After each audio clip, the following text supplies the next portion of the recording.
10 p.m. GMT. It's time for Ghana Tonight.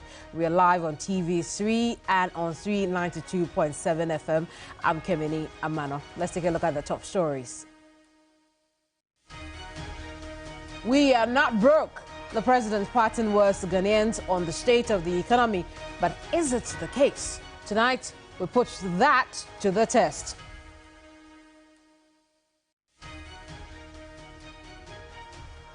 President Akufo-Addo similarly reassures citizens of a safe and intact borders despite sub-regional unrest, particularly in Ghana's immediate neighbors. Meanwhile, CDS is now a general.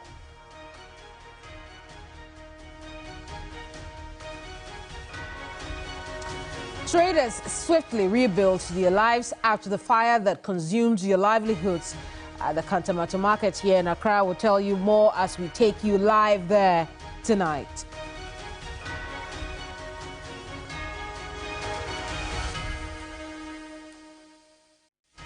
Remember, we are also streaming live on x.com, on YouTube, and on facebook.com, as well as 3news.com. Remember, you can be a part of the program with the hashtag GhanaTonight.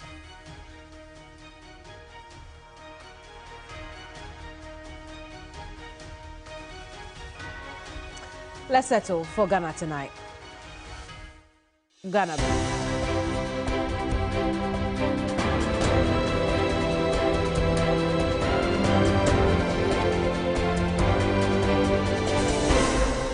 There are sharp disagreements over whether President Akufo-Addo's 8-year tenure could be tagged as a success or complete failure, while the NDC MPs say his work as first gentleman of the land will be a reminder of how the nation should not be governed. The NPP believes history will be kind to President Akufo-Addo. It is a matter of great regret and distress to me personally that in spite of our best efforts, the Boko conflict remains unresolved.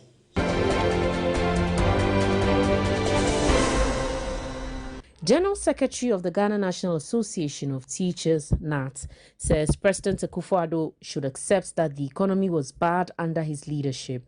Reacting to the State of the Nation address, Thomas Tanko Musa cited cost of living and meager earnings of workers which have been chiseled out under the presidency of Nana Akufo-Addo. The incoming president cannot forget the overwhelming support that he got in coming into government cannot be lost on him. Cannot be lost on him. And whatever he can do to make sure that the 24-hour economy and the education sector and the health sector and all the sectors of the economy and the issue of governance will live up to expectation.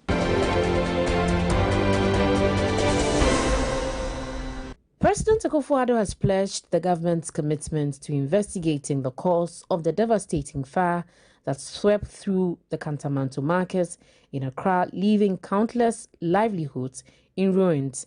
Giving the State of the Nation address, the president expressed profound sorrow over the tragedy and assured affected traders of the government's support in rebuilding their lives. I am deeply saddened by the devastating fire at Kantamanto Market, which took place yesterday, and has left many traders and their livelihoods in ruins. My thoughts and prayers are with those affected, and I extend heartfelt sympathies to the hard-working traders who have lost their goods and investments. Government stands with you and will work with relevant agencies to ascertain the causes of the fire and to provide the needed support.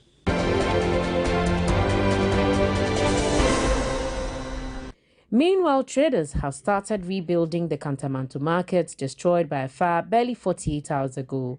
This is as a result of the fear their allotted spots will be occupied by others. To any adwuma bia ye ha ne didi ha ne da ha ne bibia eno ha we abeto ye nti yentimi ye ho yesi mu ntwen kakra ma aban emme ya be aban ba mu a ye nim ye be delay ye ya so no ane so ye ton de hwe ye ma obi mu sa aban ba aban de ni aban bia ni asem ye ade asem twen aban bia ma ha ya na ye bibia just 2 days sem betu boase no mo wie ya boase na ya tu boase ya tu boase ye bra bra no ya tu boase kra ane didi ane bibia ye hwe man mo na ade enti asem se ya ba ya ntwen am obi fa nchanse maje ho no mo nyi free asem ye ni abre ye ade we wait for the government maybe to keep long. Then at this time we are paying school fees, we are come to buy books and things, so we can't stay there until the government will come and talk. So for the meantime we are doing something to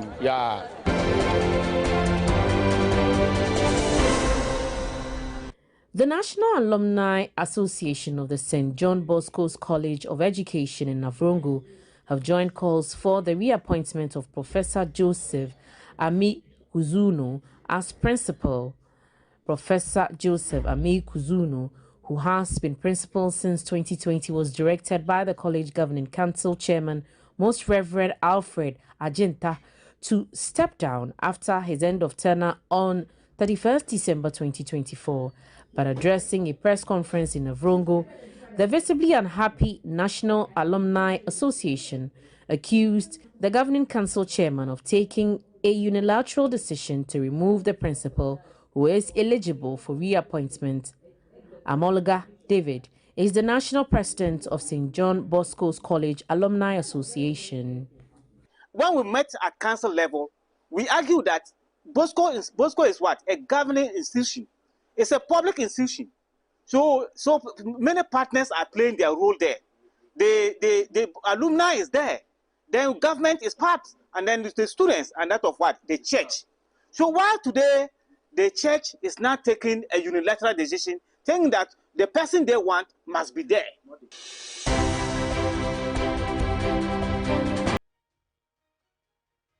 Ghana brief there for you. We can now get into some business news coming in the last few hours of the night.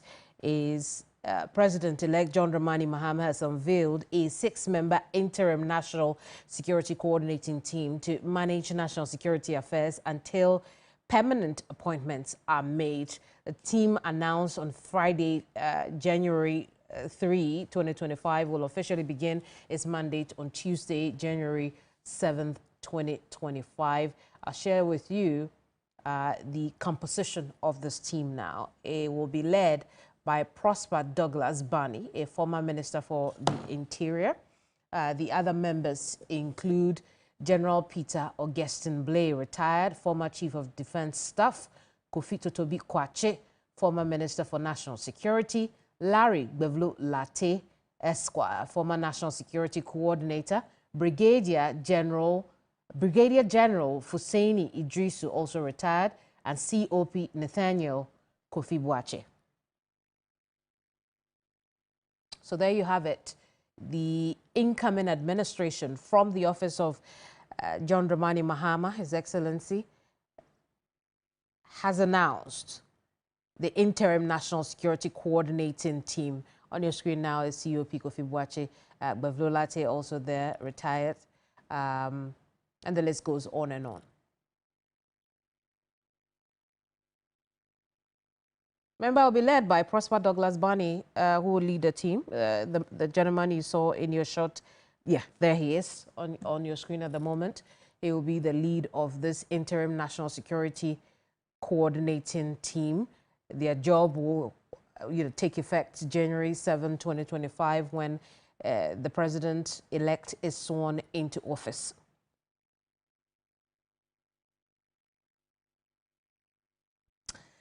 Now let's get into action around Sona today. Country broke, country no broke.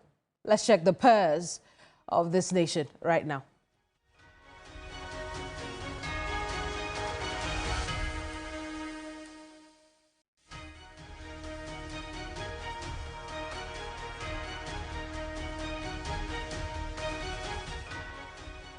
President Nana Addo Dankwa Akufo-Addo is touting the ability of his government to rebound from the impact of COVID-19 pandemic and a hung parliament that led to international ratings agencies trashing the economy. According to the president, his government had no option than to go to the IMF for assistance. That assistance, he says, is now bearing fruits as economic growth has returned to pre-pandemic trajectory.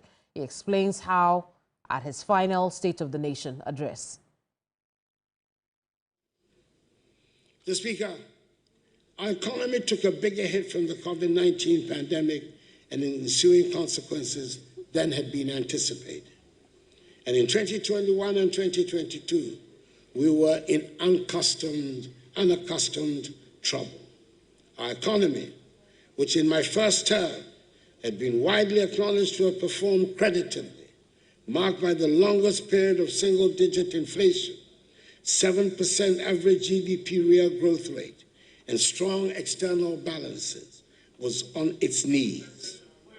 The government's difficulties in Parliament, with the slimmest of majorities, gave the impetus to the international rating agencies to trash us on their assumption that we would struggle to get financial policy measures passed through the legislature. We faced the problems we encountered with equanimity, took a deep breath, and decided to apply for an IMF-supported program, dubbed Post-COVID-19 Program for Economic Growth, PCPEG, in the middle of 2023. The implementation of the program so far has gone well, even as it has been challenging. We have passed successfully through 3 successive reviews of program implementation by the IMF board, with the most recent review approved on 2nd December 2024, leading to the disbursement of $360 million United States dollars. The fund has therefore disbursed a cumulative $1.9 billion United States dollars to date. At the moment, I'm able to say with confidence that the crisis is over, that the economy has recovered strongly and faster than projected.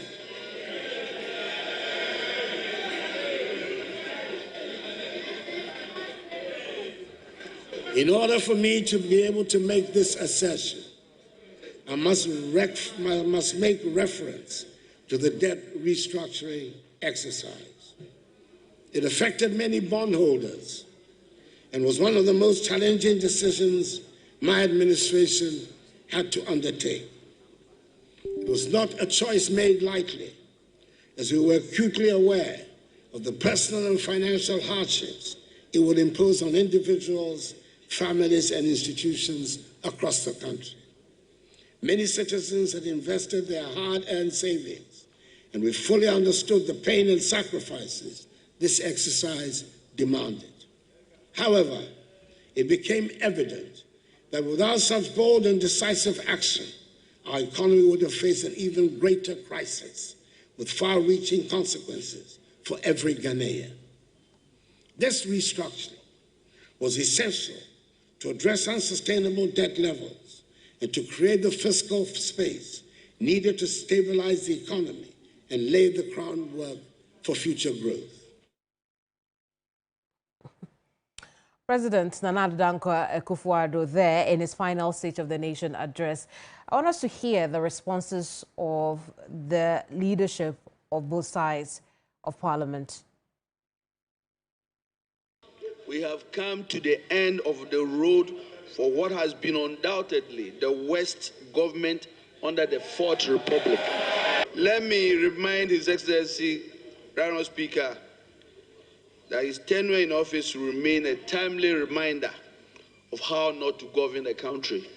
And I'm quoting Exodus chapter 14, verse 13, and I quote, "And Moses said unto the people, Fear you not, stand still, and see the salvation of the Lord, which he will show you today. For the Egyptians whom you have seen today, you shall see them no more." This is a government that ensures that in spite of the COVID, all government sector workers were paid. This is a government that kept the lights on. Mr. Speaker, posterity will be the utmost judge. And I repeat, soon and very soon, the Ghanaian people will see the true colors of this umbrella. I rest my case. Thank you, Mr. Speaker. As expected, the leaders of both sides in Parliament were on different sides of the divide when it came to, or when it comes to the economy as espoused by President Nana Addo Dankwa Akufo-Addo. But I want to bring in now Dean of the University of Cape Coast Business School. He's an economist, Professor, excuse me, I beg your pardon, Professor John Gachi. Prof, good evening to you. I appreciate you talking to us. Let's see, you know, the noise from the real facts of the matter. What did you take away from the president's address on the economy specifically today? Well, I think the highlight of the statement was that the economy is strong, is healthy, against the reality that the economy is not as healthy as the president sought to indicate. The economy has not delivered on the mandate of providing jobs to the people of Ghana, especially the youth. The economy has not been able to bring inflation to the level that it was before. The economy has not been able to provide a strong banking sector. The banking sector, as we are told, 22% of the banks are not able to meet the Bank of Ghana's requirement of capital adequacy ratio. The banks are churning out very high non-performing loans. That makes the banking landscape very disturbing. We also look at other indicators such as exchange rate. Exchange rate is not the best. We need to work harder to stabilize the front of exchange rate. The business environment has not been competitive, has not been very, very friendly as it ought to be. We have not been able to deliver on that. So when you put all these things together, you cannot use the fact that in 2024, the growth rate is going up, and you conclude that the economy is strong, is resilient, is delivering to the people. I think we need to be reminded that in Article 36 of the Constitution describes the purpose of economic management as to deliver benefit to the people of Ghana. So that is how we will look at it, not forgetting that the economy has not delivered a favorable cost of living to the people of Ghana. The cost of living is in crisis. Food inflation is looking up, and the inflation as a whole is also looking up. We need a stronger effort to bring down food inflation to reflect on household living standard. So I see. That is, but Prof, I want us to look at the arguments the president makes for his conclusion that the economy has rebounded strongly. He talks about the results we are getting from the IMF program, which is, and he says, we are witnessing positive outcomes of this painful yet necessary exercise. The economy is rebounding strongly. Our fiscal position is most stable, and debt sustainability has significantly improved. But more specifically, he talks about things like we are handing over the country with gross international reserves of almost $8 billion United States dollars. He compares that to 2017 when he inherited $6.2 billion. He goes on to say that the economy is back onto pre-COVID COVID pandemic levels, with an impressive growth rate rising from 4.8% to 7%. Their projection is that in the first quarter of this year, it should go up even further. He goes on to talk about the expansion of private sector credit, and he says that the nominal terms they have the private sector credit has grown by 28.87% as of October 2024. You go down, he talks about our improved external credits. He also talks about our trade balances also improving to $3.85 billion. And so, and you mentioned inflation. Then he also talks about bringing inflation down from 54% to what it is today, 23%. And so the president seems to make a good case for the fact, for why he would say that the economy has rebounded strongly. But you disagree. You don't believe these figures? I think he has made inconsistent claim. If you are comparing from 2017 to 2028, then you stay that course. But you can't jump from 2017 to 2024 when the figures look good to you. And then when it comes to inflation, you know that inflation in 2017 was around 15%. If you take it to December 2016, 15.4%. But today we are talking about 23%. So definitely the president didn't want people to see that. So he's looking at it from 54% down to 23%. But the argument he's making is from 2016 December to 2024. So if you look at that if you look at it from consistency's approach, then you see that the president is not consistent. In 2016 December, he talked about the gross, the international reserve to be $6.2 billion, and the gross international reserve today is $8 billion. 8 billion, yes. That has not made any significant effect. Remember, the economy continued to expand every year. The size of the economy in 2016 is not the same as the size of the economy in 2024. Therefore, $6.2 billion in 2024 may accommodate a favorable import cover for the economy than $8 billion today in terms of import cover. Then again, we need to be talking about net international reserve, because included in the gross international reserve is some statutory funds that are not supposed to be touched for anything. For example, the petroleum funds like the Heritage Fund and the Stabilization Fund and other incumbent funds of the state are not supposed to be counted. So when you look at that, you see that we are not talking about a better reserve position of the Bank of Ghana. Trade balance is looking good, but the trade balance is not able to deliver effect on the exchange rate position of the country. So if you look at all these things, you realize that we are talking about a debt position of about $2.5 billion in the power sector.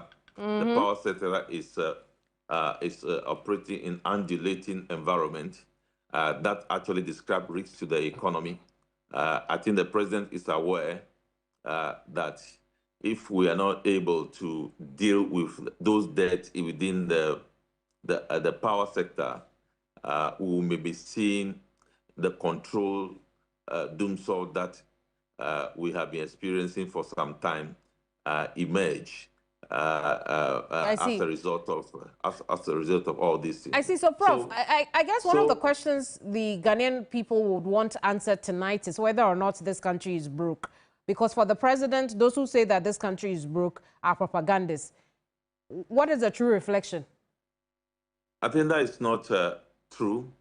I think people who use the word broke use it in context.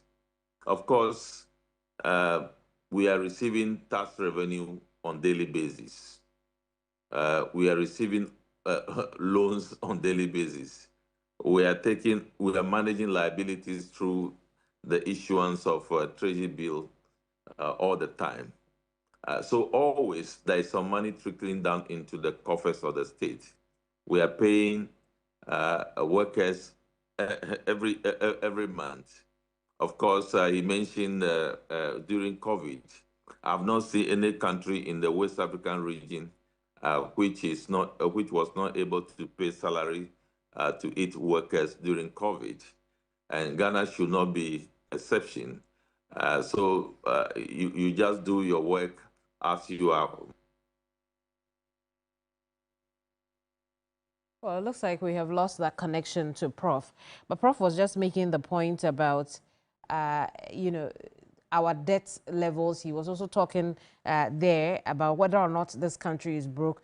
It's an important question that we need to answer. But, you know, his thought process seems to say that, listen, we are receiving money, but we don't own any of the money because that money immediately goes into expenses. We'll get more on that when we reconnect to Prof.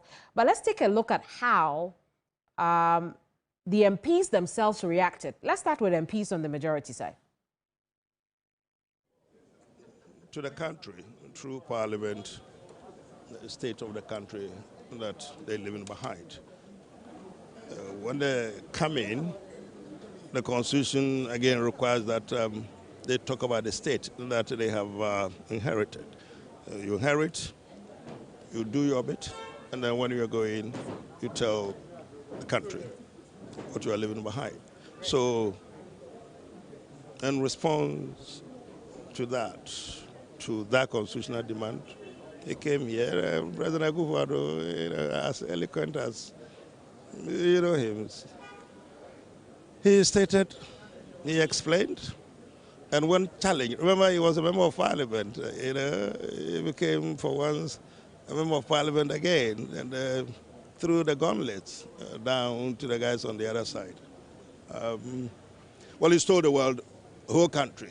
Well, the evidence is there for all to see. Whoever doesn't want to see is their headache, but it's explained. It's not for me to reiterate everything that is already articulated. He did it in his own exquisite language. He did it brilliantly. So you ask me my impression, I don't have to have any impression. I've been part of the administration. I've been part of the system. I know what has been going on. And so I have absolutely no doubt at all that the MPP government headed by President Akufo-Addo did what the country required him to do through the mandate that they reposed in him. He did his best. And the fact that ultimately he wasn't able to get his successor to be from his party, which I think is something he would have loved very well. It's nothing that takes away from the fact that he did what he should do and what he humanly could do is, I believe, what he did. He did explain. That's Jasokwa MP KT Hammond. We'll hear more from other MPs, both from the NPP and NDC side. But let's reconnect with Professor John Gachi. Prof, you were telling us whether or not this country is broke, and your explanation is that, yes, we are receiving revenue, but we are immediately spending it. What does that mean? Yeah, the point I'm making is that the context within which people who describe the country as broke is to the effect that we declare ourselves as default nation. We are not able to pay our debt for a long period of time. It's just today that the president informed us that we are going to resume payment of external debt. We have arrears pile up heavily. We have not paid that. Also, if you look at the expenditure side of our budget, you realize that even yesterday's mini budget that was read, we are spending about 30.3% on interest payment alone. And if you put the arrears captured plus the amortization together, that gives you another 5.2%. And if you put that together with the interest payment, that is about 35.5%, we are spending on taking care of interest payment arrears and amortization. That tells you the difficulty that the country is going through in terms of servicing its debt. That is the context within which people describe the economy as being broke, because the economy is not able to service all the obligations that comes on it. That is why they are describing it as being broke. And as I said earlier on, as we speak, we owe IPPs about $2.5 billion.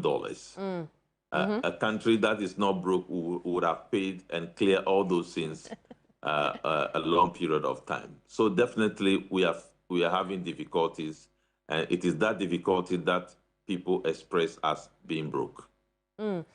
I mean, would you go as far as say that the incoming administration is inheriting a broke economy from the current administration? Yeah, so if you put it in context that I explained, then that will be the case. Then it means that the incoming administration is inheriting a broke economy, because there are a lot of things that are not working together.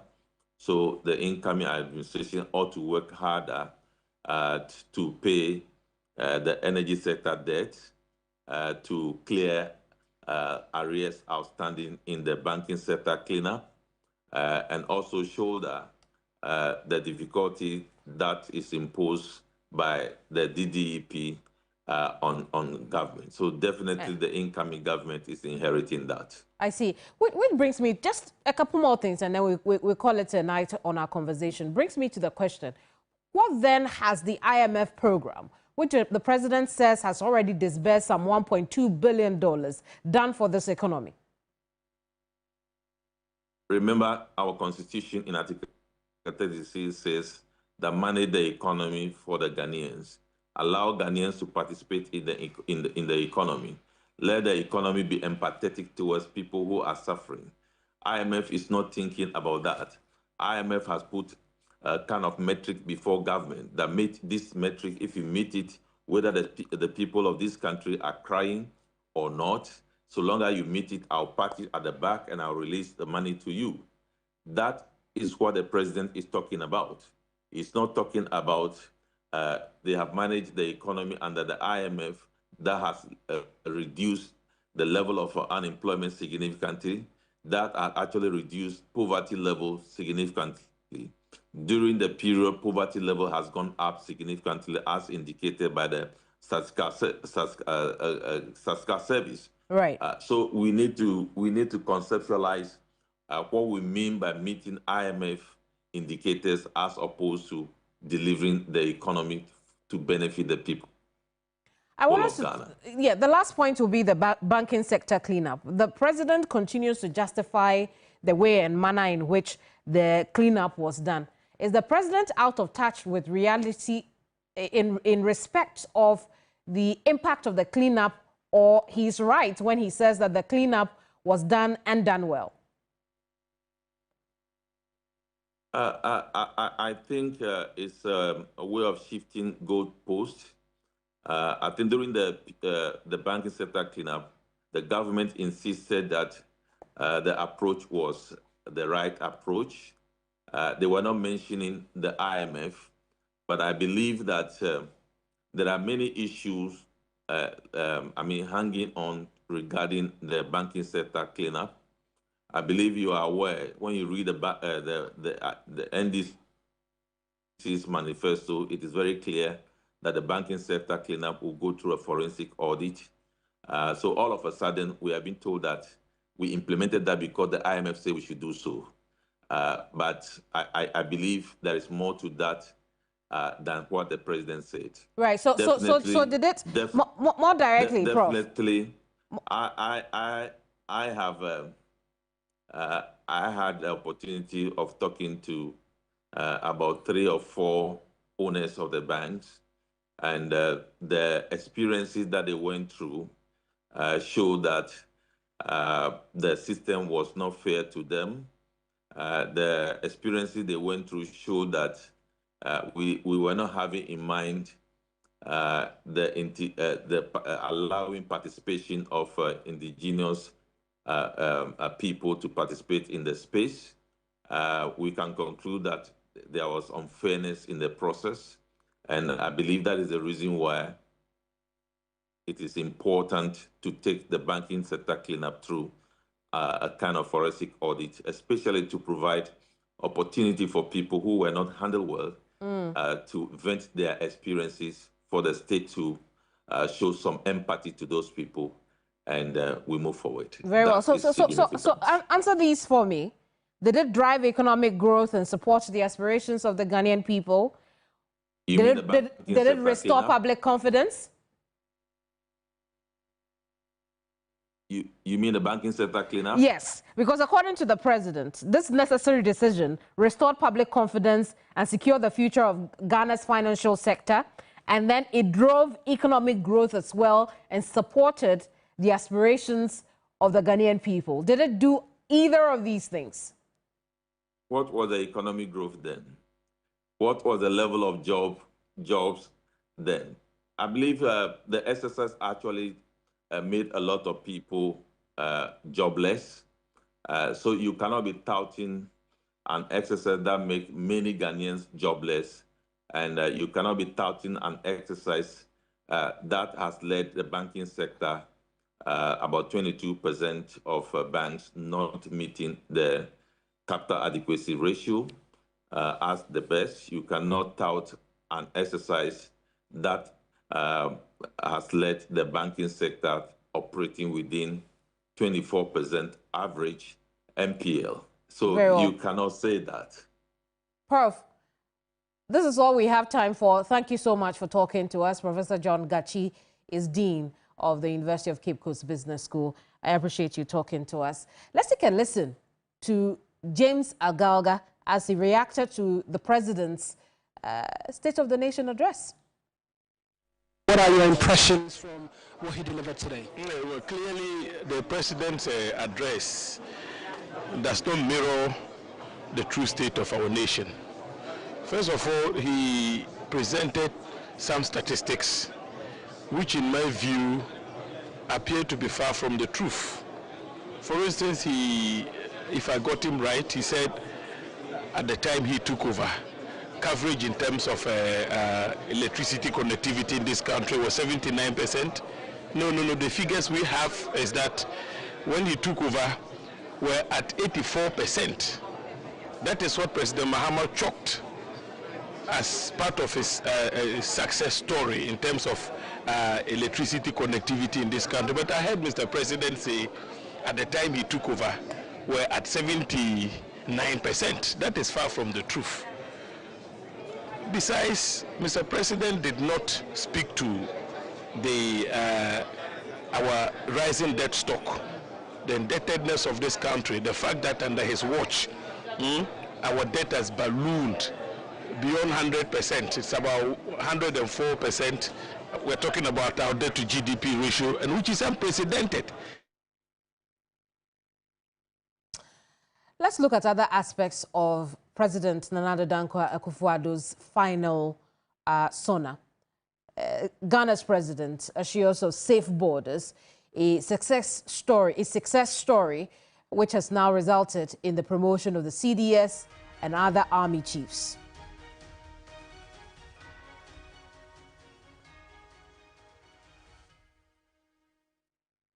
Now, the president is also proud of his achievement in keeping the country safe despite unrest in Ghana's neighboring countries and the sub-region in general. In his words, the integrity of Ghana's borders is intact. Let's take a listen. The responsibility of a government is the safety and security of the state and its people. I'm happy to report that our country's territorial integrity is intact and all our borders are secure. In a neighborhood of widespread instability, it is no longer an assumption that we can make that our land will be safe and secure. Ghana, by the grace of God, remains the only country in the neighborhood that has not fallen victim to terrorist violence.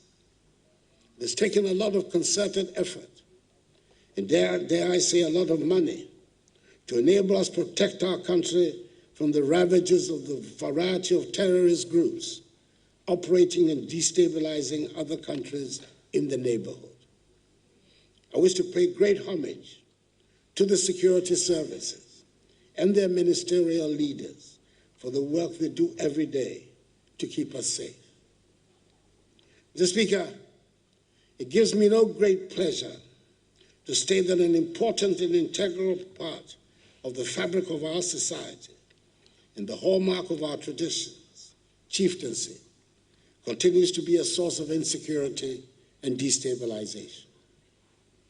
Upon coming into office, we worked hard with considerable assistance from the Committee of Eminent Chiefs, Otumfuo Asantehene, the Nairi, and the Yabonwura, to bring finally a resolution to the conflict which had blighted the ancient kingdom of Gabon for many, many years.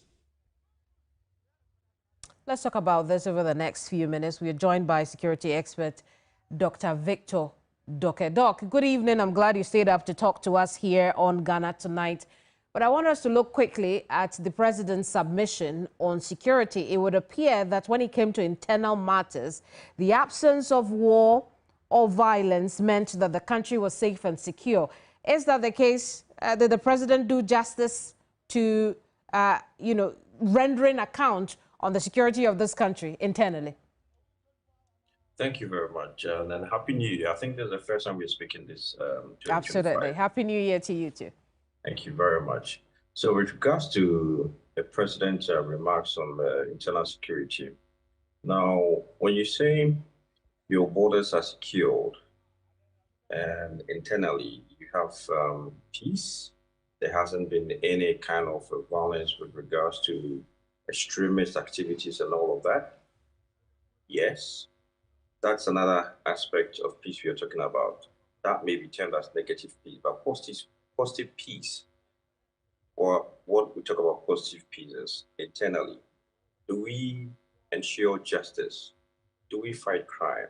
Does our security services have a very good relationship with the civilians?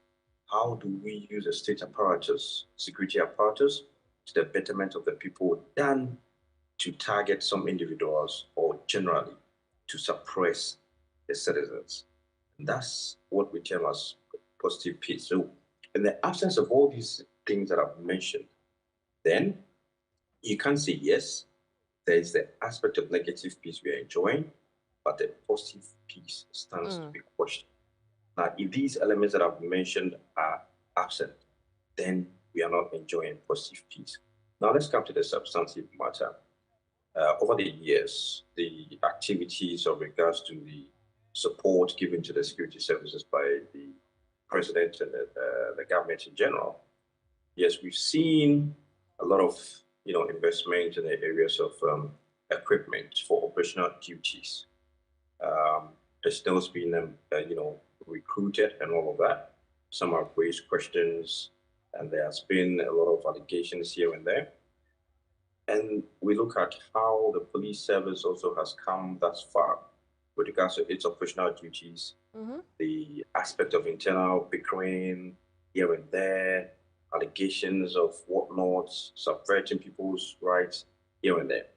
Generally, you would see, yes, there has been some successes chalked in the areas of generally securing our territorial borders. What the security services, i.e.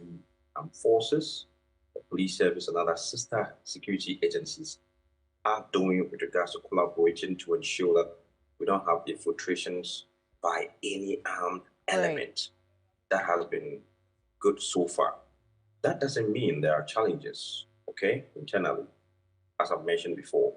Now, when you take police, for example, how has the police ensured that their relationship with the civil side of citizens itself has been top-notch? We've noticed in the past months leading to elections the kind of hard-handedness that was meted out to, protesters, arrest, detain more than the required hours, and all of that. Right. Police giving backlashes and all of that. And then we also look at the operations of the military, when to come in internally and when not to come in, and all of that. I think so far we can accept that there are challenges, irrespective of the gains that we've made in all these areas. But I think generally the onus now lies on the, service chiefs to even up their game more. Indeed. And Doc, speaking of upping their games, a few things the president spoke about. One, the fact that the military has modern tools now to be able to deal with some of these cross-border security issues. What are these modern tools? How impactful are they for the work of the military? Yeah, thank you. So when the president mentioned the modern tools, I was also expecting some examples, from him. Mm-hmm. What he terms as modern, because when you say modern, then these are state of the art, and these are very expensive equipment if we should, or if we have acquired them. Now, when you say modern, it begs the question, how modern? Because security, the dynamics are changing every now and then. And now you're looking at you surrounded by countries that have experienced activities with regards to terrorists, armed groups, and all of that. So you are certain to come to the conclusion that, well, per his remarks, as modern means modern equipment and more gathering intelligence, modern, vehicles for operational duties, modern arms, ammunition, and all of that to what? Enhance the capacity of the security services. So if those are termed modern, then, well, it's visible for us to see. When you talk about the police service, they're not using body cameras and all that, right, on their helmets, on their chests, which wasn't there before.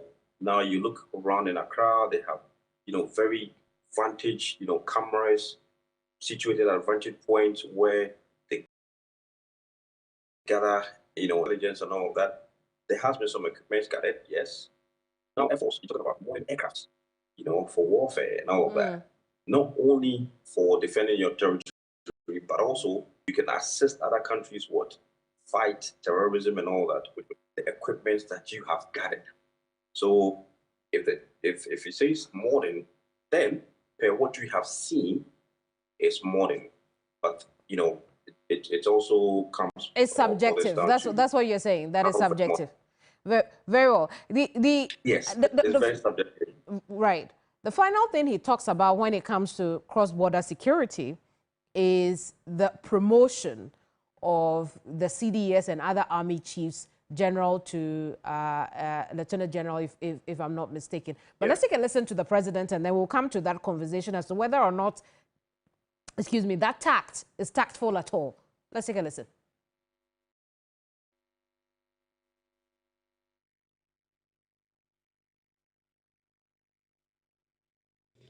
The successes of our anti-terrorism programs and cross-border security initiatives reflect our commitment to national and regional safety. In line with our commitment to aligning with international military norms and enhancing the authority of our top military officials, I'm pleased, as Commander-in-Chief of the Armed Forces, to announce the elevation of the Chief of the Defense Staff, TDS, to the rank of General, and the Chiefs of Staff, the Chiefs of Army Staff, Navy Staff, Air Force, and the Chief of Staff at the General Headquarters to the rank of Lieutenant General or its equivalent. These promotions, alongside our successes in anti-terrorism programs and cross-border security initiatives, position Ghana as a serious player in defense and bolster our international partnerships in peacekeeping and security. Doc, my understanding is this is the first time in our current dispensation that such an announcement has been made, and the reason for it is because it will strengthen the authority of the military for our cross-border security initiatives. You are a watcher of the security sector. What are your thoughts on what the president just did? Well, thank you. And he also mentioned that in aligning to international standards. So indeed, that makes, when you look at, countries surrounding us, our neighbors, most of them have what? 4-star generals, right? As a head, when you talk about the army, with the president being, the overall, the chief, commander-in-chief. So that's an aspect where he wants to align the military to. Now, with the 4-star general now, General Thomas Pepper, who is the first CDS in that regard to attain this position. And then he's a third general, for that matter, after General Emmanuel Ankara, General Ignatius Kutu-Echampong. And General Ankara and General Kutu were all heads of state. Now, with the promotion to general, now what that means is that, first, he was what do you call it? Lieutenant General. That's a 3-star. Right. Now a 4-star.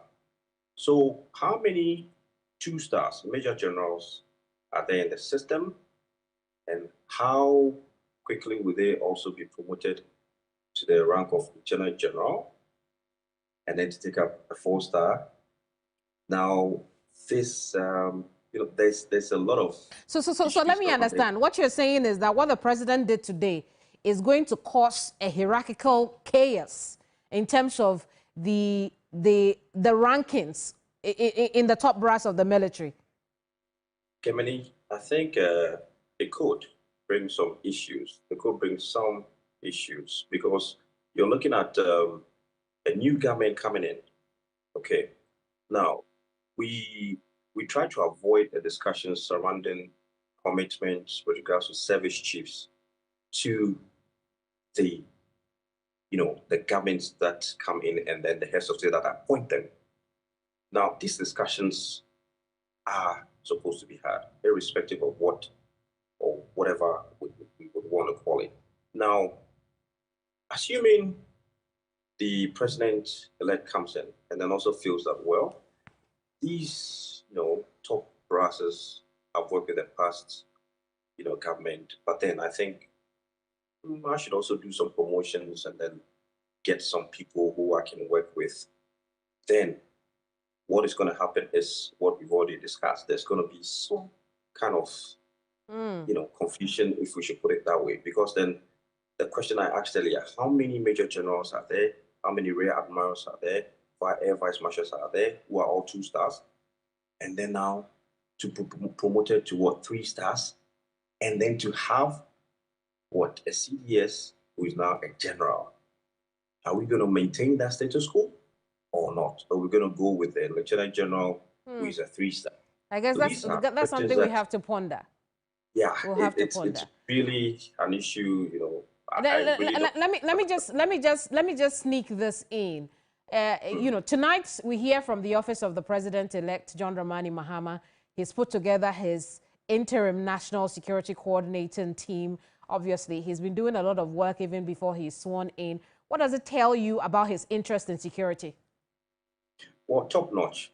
He has a fundamental purpose with regards to him putting up this team.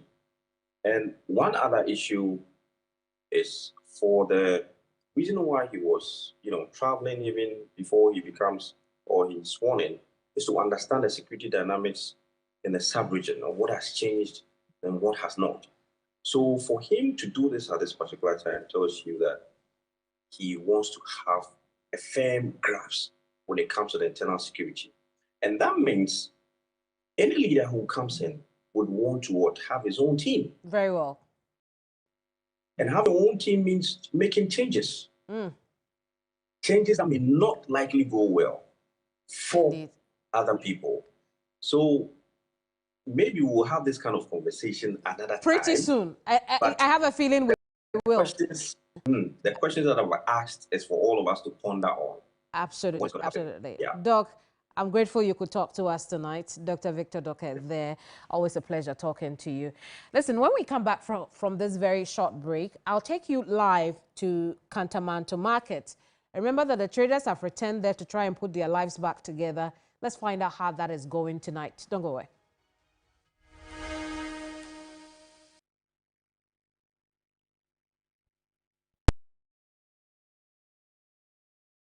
You know, one bucket of Flamingo paint is equal to several buckets of any other paint brand on the market. Flamingo paint, superior durability, superior hiding, superior coverage. Flamingo paint, simply superior. You know, one bucket of Flamingo paint is equal to several buckets of any other paint brand on the market. Flamingo paint, superior durability, superior hiding, superior coverage. Flamingo paint, simply superior. This is the reason why I love Ghana. Then the lottery are very plenty here. You say Ghana and Nadim Kunim. We are one. Ghana as one. We are proud about Ghana. Sabaya 2 years now. Akos Asundem, how we are. Africa and the rest of the world salute Ghana. Don't forget, the lottery are very plenty. Send love. Love to all Ghanaians. The lottery are very plenty.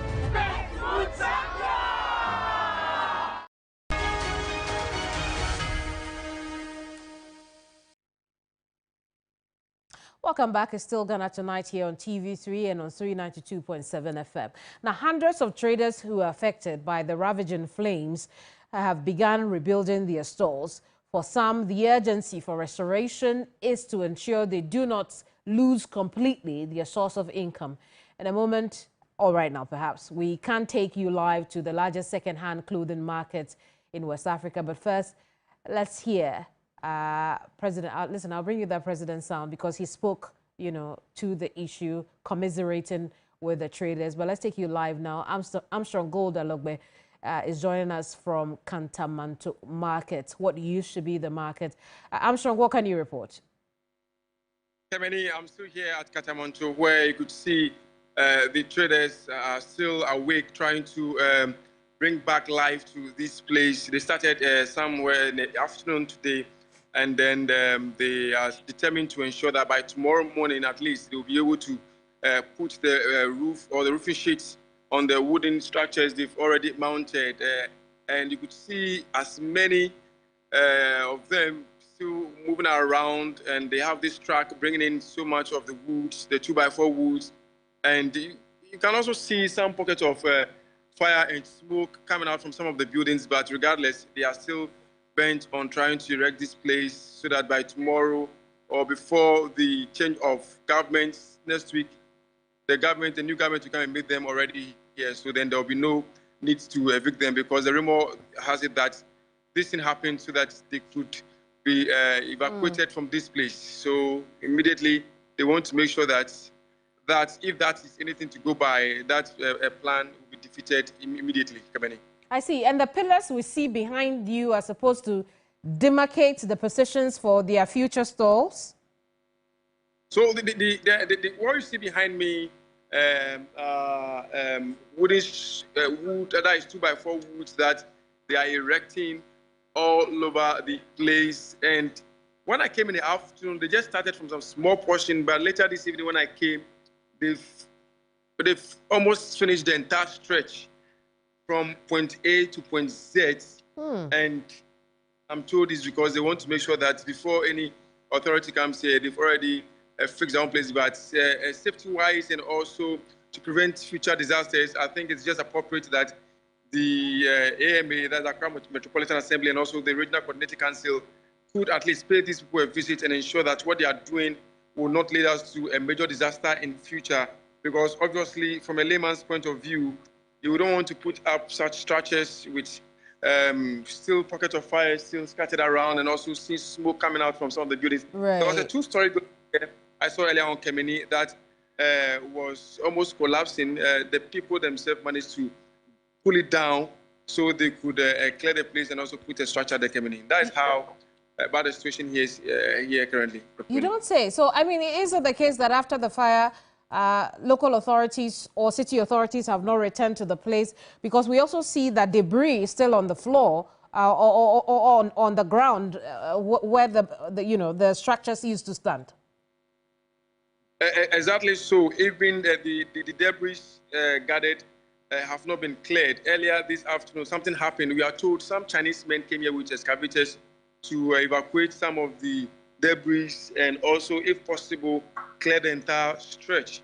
Unfortunately, they were chased out. There's a video circulating where you could see the Chinese people running for their life for whichever reason. But later, when I go here this evening, I asked them about it, and then they said the Chinese people said they were ordered to come here to clear the entire place with their excavator to collect the debris. But I see. So what do they plan to clear the place themselves? Kamini, it looks like there's no plan to clear anything here. From the way I see things, work is ongoing, and there's nothing that they are going to clear here from the way they are already mounting the 2x4 woods on the floor. Tomorrow, I told they are going to cast concrete around all this wood you see behind me, meaning that same way they are just going to put concrete on the floor, bare floor like that without clearing anything. And for them, it's good enough for them because school is about resuming, and then they have to stay in business to be able to pay their school fees, and also the fear of the railway authority coming to take this place away. Immediately, they just want to make sure this place is back to life before it gets too late for them. As soon as possible. Armstrong, thank you for such a great job. I appreciate you staying up to do this for us. Armstrong Goldalogbe is our correspondent who went to the Kantamanto Market, or what used to be the Kantamanto Market. Restoration efforts are underway, but this has been undertaken by the people themselves for fear of losing their livelihoods. They think that some developer may come take it over from them, and they wouldn't have their stalls back. But I want you to hear the president when he commiserated with the victims of this fire. I'm deeply saddened by the devastating fire at Kantamanto Market, which took place yesterday, and has left many traders and their livelihoods in ruins. My thoughts and prayers are with those affected, and I extend heartfelt sympathies to the hard-working traders who have lost their goods and investments. Government stands with you and will work with relevant agencies to ascertain the causes of the fire and to provide the needed support. As a nation, let us unite in compassion and solidarity to help those who have suffered losses. Together, we can extend a helping hand to our fellow Ghanaians in need during this challenging time.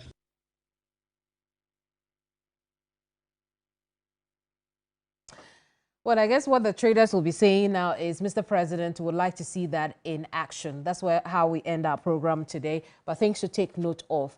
It's going to be a busy Saturday tomorrow, starting from key points at 7 a.m. with Alfred Okanse and his team of panelists. Remember, that's the NDC-NPP case over the outstanding constituencies. The judge at the Accra High Court will deliver his ruling or judgment tomorrow, and it will be captured live here on TV3, particularly on key points. Remember also that victory walk by the NDC will take place tomorrow as well. We'll capture it in our news bulletins. You want to share, stay with us for those as well. On Sunday, 2 p.m., join me on Hot Issues as we look at the president's final days. You don't want to miss that as well. But right now, always a pleasure coming your way. I'm always thrilled to bring you Ghana Tonight. That'll be all for now. Bye-bye. I'm Kemini Amana. Ghana Tonight is brought to you by Flamingo Paint. Superior durability, superior hiding, superior coverage, simply superior.